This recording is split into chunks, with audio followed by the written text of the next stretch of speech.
ራስን በራሴ ማስተዳደር ጉዳይ ለትግሬ ሰርቶ ለአማራ ሰርቶ ለኦሮሞ ሰርቶ ለሶማሌ ሰርቶ ለአፋር ሰርቶ ለአዲስ አበባ የማይሰራበት ምክንያት ምንድነው? ሰልፍ ዲተርሚኔሽን በሆነ ቡድን ይቆማል ወይ?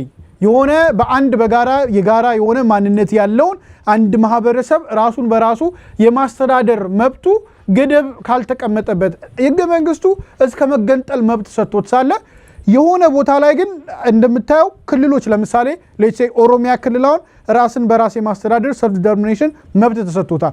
ከኦሮሚያ ክልል ውስጥ ሌትስ ሴይ ወለጋ ተነስቶ እኔ ከኦሮሚያ ጋር አብሬ በእሴት በባህል በቋንቋ ስማማለሁ ግን ባስተዳደር ግን ከኦሮሚያ መነጠር ፈልጋለሁ ክልል መሆን ፈልጋለሁ ቢል ግን ሌላኛው ተነስቶ ቢላ ባንገታችን ነው የሚለው።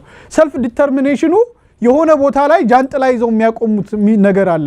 ወርዶ ከፈለገ ማቆሚያ እኮ የለውም። አንዱ ችግር ይሄ ነው አይደለም?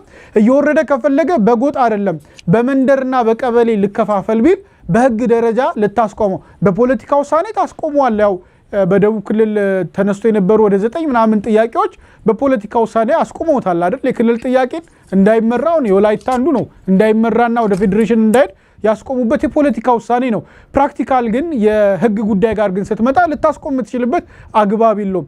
አዲስ አበባ ጋር ሲመጣ የባለቤትነት ጉዳይ ላይ ባለቤት ከሆነ አዲስ አበባ የሚኖር ኦሮሞ ነው ባለቤት የሚሆነው ወይስ ወለጋም ባሌም አርሲም ሐረርም ያለ ኦሮሞ አዲስ አበባ ላይ ባለቤት ነኝ ብሎ መነሳትና መጠየቅ ይችላል? ይሄ ባለቤትነት ጥያቄ እንዴት ነው መነሳት ያለበት? አግባብ ከሆነ እንኳን ማንሳት ማለት ነው።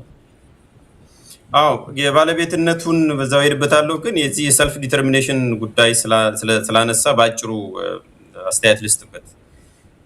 ይሄ ራይት ቱ ሰልፍ ዲተርሚኔሽን ተብሎ በዚህ በኢትዮጵያ ህገ መንግስት ላይ የተቀመጠው ሬሊክ ነው። ሬሊክ ኦፍ ዘ 1960s መጀመሪያ ይሄ የሊበሬሽን ሙቭመንት ብዙ ሀገራት የአፍሪካ ሀገራትም የኤዥያ ሀገራት ከሌሎች የቅኝ ግዥ ወይም ከኮሎኒ የሚወጡበት ኖርም ነው፣ ሊገል ኖርም ነው። ይሄም በዩኤን እውቅና ተሰጥቶ ራሳቸውን በራሳቸው ማስተዳደር ብቻ ሳይሆን ራሳቸውን ነፃ አድርገው በራሳቸው ጉዳይ ላይ የመወሰን መብት አላቸው የሚል ነው።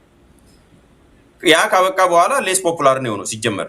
ያም ደግሞ በአንድ ሀገር ውስጥ አይደለም ስራ ላይ የሚውለው። ዛሬ ላይ ብትጠይቅ በዓለም አቀፍ ህግም ቢሆን ራይት ቱ ሰልፍ ዲተርሚኔሽን የኢንተርናል አስፔክቱ ሶቨሬኒቲ ነው የሚሆነው። ኢንተርናል አስፔክቱ ህዝብ በመረጠው መንግስት ይተዳደራል የሚለው ነው እንጂ ከዛ ውጭ ያለው ራሱን ከሌላ ዶሚኔሽን ነፃ ማድረግ መገንጠል ሀገር መመሰረት የሚለው ነገር ኢሬሌቨንት እየሆነ ነው ሄደው። በተለይ ከዚህ የመጨረሻው ዩኤስኤስአር ከተበጠበጠችና ከተበተነች በኋላ እንደ መብትም የሚታይ አይደለም። ፎር ዛት ማተር ዘ ራይት ቱ ሰልፍ ዲተርሚኔሽን አፕ ቱ ሴሴሽን የሚል መብትም አይደለም። በህገ መንግስት ስለተቀመጠ የሊግል ግራውንድ አለው እንጂ እንደ መብትም የምታነሳው አይደለም። አትሊስት ጭቃጫቂ ነው አንደኛው።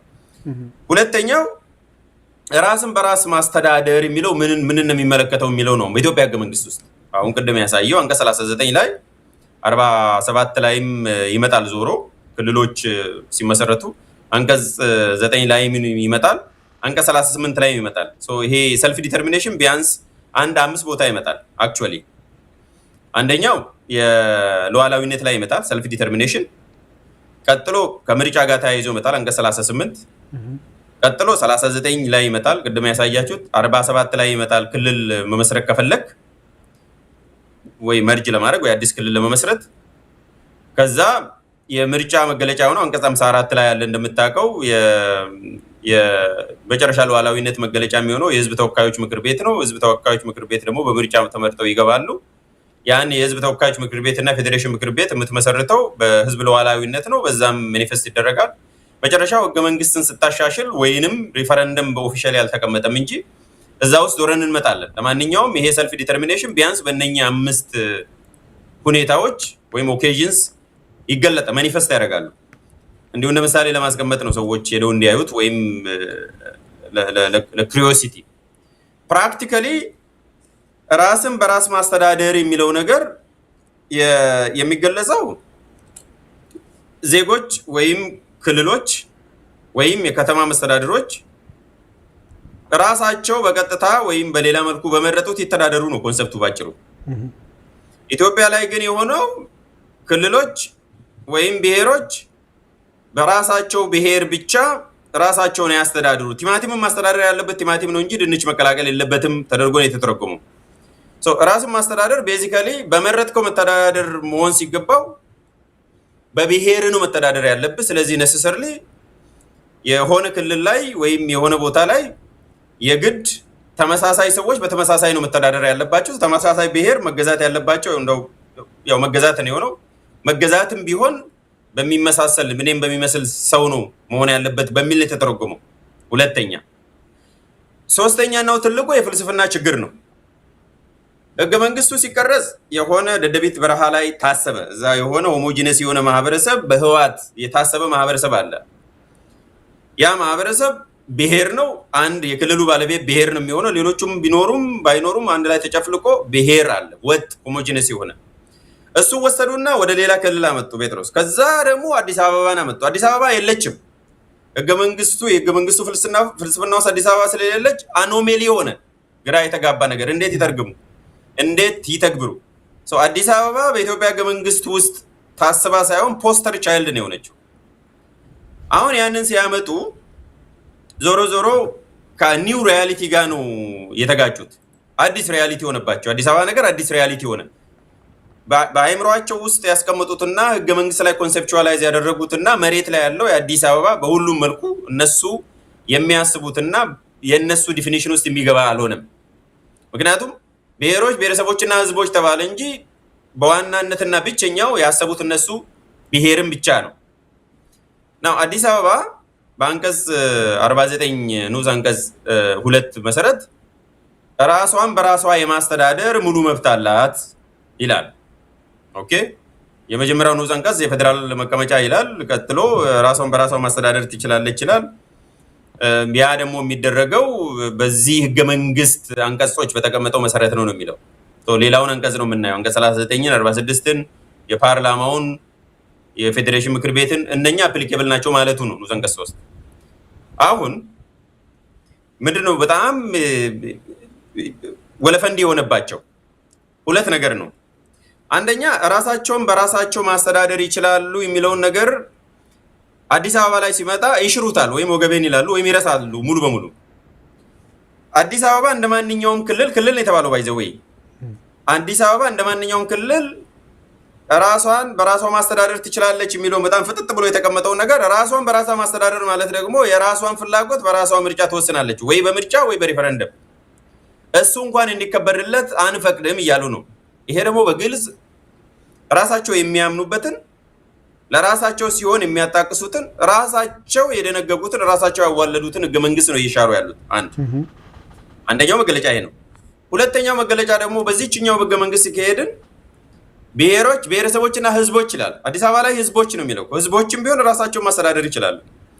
ስለዚህ ብሔር ብቻ ነው የሚለው ነገር መከራከሪያ ይዛት መጣም። በራሳቸው ህገ መንግስትም ህዝቦች ይላል። የአዲስ አበባ ደግሞ ህዝብን ነው እንደ ህዝብን ያስቀመጡት። ምክንያቱም ብሔር ስላላገኙለት የአዲስ አበባ ነዋሪዎች ብለው ነው የወሰዱት። አዲስ አበባ ነዋሪዎች ማለት ህዝቦች ማለት ነው። ኢኩቫለንቱ ህዝቦች ነው። ኮሜንተሪ ላይ ያገኘሁት እሱን ነው። ስለዚህ ህዝቦች ስለሆኑ ራሳቸውን በራሳቸው ማስተዳደር ይችላሉ። ራሳቸውን በራሳቸው የሚያስተዳድሩት ደግሞ አንደኛ በማን እንተዳደር፣ ሁለተኛ በምን አይነት አስተዳደር እንተዳደር፣ የትኛው መስተዳደር ውስጥ እንግባ፣ ኦሮሚያ ውስጥ እንግባ፣ አዲስ አበባውን እንቀጥል፣ ሲቲ ስቴት እንሆን፣ ራስ ገዝ እንሆን፣ ይህንን የሚወስነው አዲስ አበባ ህዝብ ነው። ያ ደግሞ ራስን በራስ የማስተዳደር ያልተገደበ መብት በአንቀጽ 39ም ተቀምጧል። እዚሁ አዲስ አበባን በሚመለከት አንቀጽ 49 ስርም ተዘርዝሮ ተቀምጧልና ቢያንስ እዚህ ላይ ከተቀመጠው በህገ መንግስቱም ከተደነገገውና ፕራክቲካሊም ከምናየው አንጻርም እየተጋጩ ነው የሄዱት ወይም እየተላጠሙ ነው ያሉት። አንድ የጠየቀኝ ነገር አለ ባጭሩ። የባለቤትነት ጉዳይ ታዲያ እንዴት ነው የሚነሳው የሚለው ኢንዋን ሚኒት። አንደኛ በመሰረቱ የሁሉም ኢትዮጵያውያን እና በሁሉም ኢትዮጵያውያን የተገነባች አገር አዲስ አበባ ብቻ አይደለችም። ሀገር ላይ ክልል እና ብሔር አንድ ላይ ተጣብቆ ክልል ልክ እንደ ቤት ወይ እንደ ግል ንብረት ቅድም እንዳልኩት ወይም እንደዚህ ስክሪፕቶ ኦነርሺፕ አይጠየቅም፣ ነውርም ነው። ኢት ኢዝ ሼምፉል። በአንደኛው ክፍለ ዘመን የትም ሀገር ላይ ታይትል ዲድ አይወጣም ማለት ክልል ላይ ታይትል ዲድ ስጠኝና ኦነርሺፕ ተብሎ አይጠየቅም። ቢሆን ኖሮ ባለውም ከሄድን ይሄ የኔ ምኞትና መሆን ስላለበት ነው የማወራው። ባለው ከሄድን ደግሞ አዲስ አበባ የማን ናት ስንል አዲስ አበባን የገነባው ማን ነው?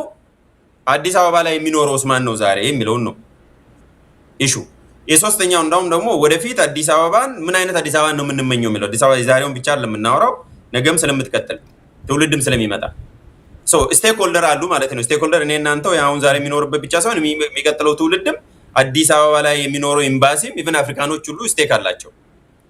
እነኚህ ሶስቱን ነገሮች መልስ መስጠት አለብን። የመጀመሪያ አዲስ አበባ በአንድ ቡድን ብቻ አልተመሰረተችም።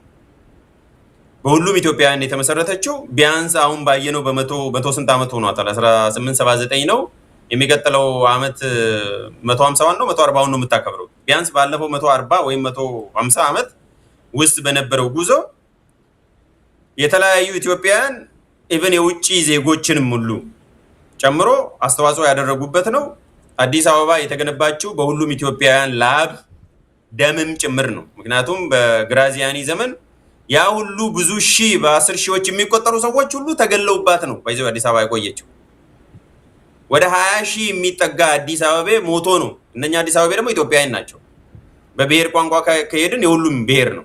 ኦሮሞውም፣ አማራውም፣ ጉራጌውም ሌላውም አለበት። ሂስቶሪካሊ ከሄድን ማን የገነባው በላብም በደምም ነው። ሁለቱንም ያዝልኝ። በላብም በደምም የገነባው ኢትዮጵያዊ ነው። እኔ ይሄንን ስለፈለኩ ሳይሆን ፋክት ስለሆነ ነው። ፕሮፖርሽናሊ ከታየም ደግሞ ማን ነው ከተማን ከተማ ያደረገው የከተመው የሚለው ደግሞ ሌላ ነገር ይመጣል። እንደውም ሌላው የበለጠ እኮ እናንተ ዳርዳሩን ስትሄዱ መሀሉን ከተማ ያደረኩት እኔ ነኝ የሚል ማህበረሰብ ሊመጣ ይችላል። ምሳሌ ወሰሩ ጉራጌ እንደዛ ሊል ይችላል። እኔ ለፍቻለሁ እዚህ ከተማ ላይ ሊል ይችላል። ምክንያቱም እንደዚህ ካላችሁማ በልፋት ከተባለ እኔ የበለጠ ነው የለፋሁት ሊል ይችላል። አማራውም እንደዛ ሊል ይችላል። ሶማሌውም ሊል ይችላል። ትግራዋዩም ሊል ይችላል። አሁን ተገነጠሉ እንጂ ኤርትራኖችም ሊሉ ይችላሉ። ማን ገነባ የሚለው በደምና በላቡ። ሁለተኛ ዲሞግራፊው ራሱ ምንድን ነው? ዲሞግራፊ ዛሬ ላይ ያለው የሶሲዮሎጂካል ፋክት ዲሞግራፊ ብቻ አጠቃላይ የማህበረሰባዊ ስብጥር ወይም ሶሲዮሎጂካል ፋክት ምንድን ነው ሲባልም ግልጽ ነው። ድጋሚ ቆጠራ ይደረግ ከተባለ ቆጠራ ማድረግ ይቻላል። ይኸው የግለሰብ ፍላጎትና ፍትህን ባንቀላቀል ጥሩ ነው። እኔ በግለሰብ እንደ ግለሰብ ዛሬ ዝም ብለህ አዲስ አበባ የከሌ ነው ምናምን ነው ብለው የአማራ ነው ወይ ኦሮሞ ነው ብለህ መሄድ ትችላለህ። አናሊሲስ ስትሰጥ በተለይ ደግሞ እንደ አንድ ባለሙያ አናሊሲስ ስትሰጥ ከፍላጎት ውጪ ነው መሆን ያለብን። እኔ አሁን ከፍላጎቴ ውጪም ሆኜ ነው ማየት ያለብኝ። ብዙዎቹ ያንን እንዲያደርጉ ነበር የተፈለገው፣ በምክክር ሂደቱም ያንን አላደረጉ። ኤኒዌይ ዛሬም ሶሲዮሎጂካል ፋክት ሲታይም ሁለተኛው የሚያሳየው ሌላ ነው። ድጋሚ ቆጠራ ይደረግ ከተባለ መቆጠር ነው ያለበት። ሶስተኛው ብዙ ስቴክሆልደሮች ናቸው ፍላጎትም ጥቅምም መብታቸውም የሚነካበት የወደፊት እጣ ፈንታችንም የተሳሰረውም ከዚህ ጋር ተያይዞም ያለ ነው። እንደውም አንድ ቪዲዮ እንድታዩ ጋብዛለሁ። ታማኝ በየነ ቅድም ስቱዲዮ ከመግባቴ በፊት በደርግ ዘመን 100ኛ ዓመቷን ስታከብር የተደረገ ንግግር አለ።